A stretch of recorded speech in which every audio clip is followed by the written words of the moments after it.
వచ్చిన చుట్టాలకే చుట్టాల్లా ప్రవర్తిస్తూ వచ్చేసిన శోభిత వింత ప్రవర్తనపై అక్కినేని కుటుంబం ఇంట మొదలైన పెళ్లి వేడుకలలో మండిపట్టు చూపిస్తూ వచ్చేసిన అక్కినేని అమల. అందరికీ తెలిసిన విషయమే. శోభిత పెళ్లి చేసుకుని ఇంకా ఏడాది కూడా పూర్తి కాలేదు. అప్పుడే అక్కినేని ఇంట చీవాట్లు మొదలైపోయావనే చెప్పొచ్చు. ఇకపోతే అఖిల్ తనకన్నా పెద్దయిన 9 ఏళ్ల పెద్దయిన అమ్మాయిని పెళ్లి చేసుకుంటూ అందరినీ సర్ప్రైజ్ చేసేస్తూ ఉన్నాడు. అఖిల్కి పెద్దగా ఇండస్ట్రీ హిట్స్ లేకపోయినా అక్కినేని కుటుంబంలో మంచి పేరుందని చెప్పుకోవచ్చు. ఇక కష్టం అంటే ముందుండే అక్కినేని అఖిల్ అంటే అక్కినేని కుటుంబంలో అందరికీ ఎంతో ఇష్టమంట.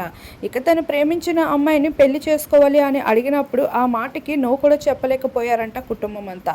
ఇక వీరిద్దరూ పెళ్లి ఎంతో ఘనంగా జరుగుతూ ఉంటే చుట్టంలో అయితే ఎంతో లేటుగా అడుగు పెట్టేసింది శోభిత.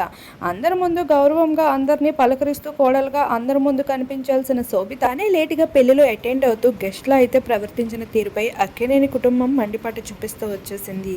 ఇక అలానే మెగా కుటుంబం సైతం అక్కడే ఉండడంతో శోభిత పైన ఇంకాస్త చిరాకుని చూపించాల్సి వచ్చిందని చెప్పుకోవచ్చు. కానీ శోభిత వీటన్నిటిని ఏమాత్రం పట్టనట్లు చైతన్యతో తన వంతు తన ఎంజాయ్మెంట్ని చేసుకుంటూ వచ్చేసింది. అలానే గోల్డెన్ అవుట్ఫిట్లో ఎంతో బ్యూటిఫుల్గా కనిపించేసింది అందరికన్నా. ఈ చూడుముచ్చుట జట్ట అందరినీ ఆకట్టేసుకుంటూ కనిపించేశారు అక్కినేని అమలకి మించి.